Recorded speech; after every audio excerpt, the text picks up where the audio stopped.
নমস্কার, আমি দিগন্ত। অত্যন্ত সাধারণ একজন নগণ্য অভিনেতা।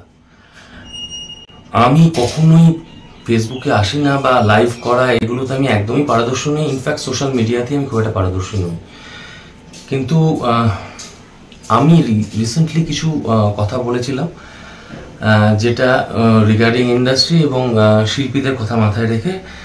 সেটা হচ্ছে যে প্রেসের সামনেই বলেছিলাম এবং আমার কিছু কাছের মানুষ, কিছু প্রডিউসার, কিছু ডিরেক্টর, কিছু বন্ধু বান্ধব তারা আমায় ফোন করে বলছেন যে আমি কিছু কথা বলেছি যেটা নাকি ডিরেক্টরদের অপমান করা হচ্ছে। আমি ডিরেক্টরদের কোনোভাবে অপমানিত করতে চাইনি, আমার সে সাহসও নেই ডিরেক্টরদের অপমান করার মতো। কারণ আমি যখন ইন্ডাস্ট্রিতে এসেছিলাম প্রায় 25 বছর হতে চললো আমার এই সামান্য ক্ষুদ্র অভিনয় জীবনে এবং অভিনয়ের চেষ্টায় আমি সারা জীবন সবাইকে সম্মান দিয়ে গেছি। আমি কিভাবে ওনারা শট নেবেন সবসময় কোঅপারেট করেছি, সবসময় জিজ্ঞেস করেছি আমার এটা ঠিক হয়েছে কিনা কাজটা। আমি আজও টেলিভিশন বলুন, সিনেমা বলুন, সব জায়গায় জিজ্ঞেস করি আমার কাজটা কি ঠিক হলো, আমি কি ঠিক মতন ডেলিভার করতে পারলাম। আমি সবসময় এভাবেই ডিরেক্টরদের সম্মান দিয়ে এসেছি এবং সবসময় কোঅপারেট করে এসেছি। যতজন এই ভিডিওটা দেখবেন সবাই জানেন বা যতজনের সঙ্গে আমি কাজ করেছি তারাও সবাই জানেন যে আমি কখনো কাউকে অপমান করার সাহস দেখাইনি। কারণ আমার সেই সাহসই নেই, সেই যোগ্যতাও নেই।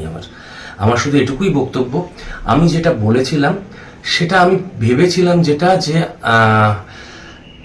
ডিরেক্টরদের কোথায় অপমান করা হয়েছে আমি সেটা বুঝতে পারিনি এবং আমি সেটা সম্পূর্ণ বলেছিলাম শিল্পীদের কথা মাথায় রেখে, যে শিল্পীদের দ্বারা ডিরেক্টররা কোথায় অপমানিত হয়েছেন, পরিচালকরা কোথায় অপমানিত হয়েছেন সেটা সত্যি আমি বুঝতে পারিনি। আমি সেই কথাটা মাথায় রেখে বলেছিলাম। আমি কিন্তু কখনো অন্য কোনো মানে করে বলিনি, যেটার মানেটা হয়তো পাল্টে যাচ্ছে বা যারা শুনেছেন তারা হয়তো তাদের হয়তো কোনো কারণে খারাপ লেগেছে। যাদের খারাপ লেগেছে বা যাদের আমি যেসব পরিচালকদের আমি কোনোভাবে মনে হয়েছে আহত করেছি তাদের সবার কাছে আমি ক্ষমা চেয়ে নিচ্ছি। আমি ক্ষমা প্রার্থী যে আমার সেই সাহস নেই।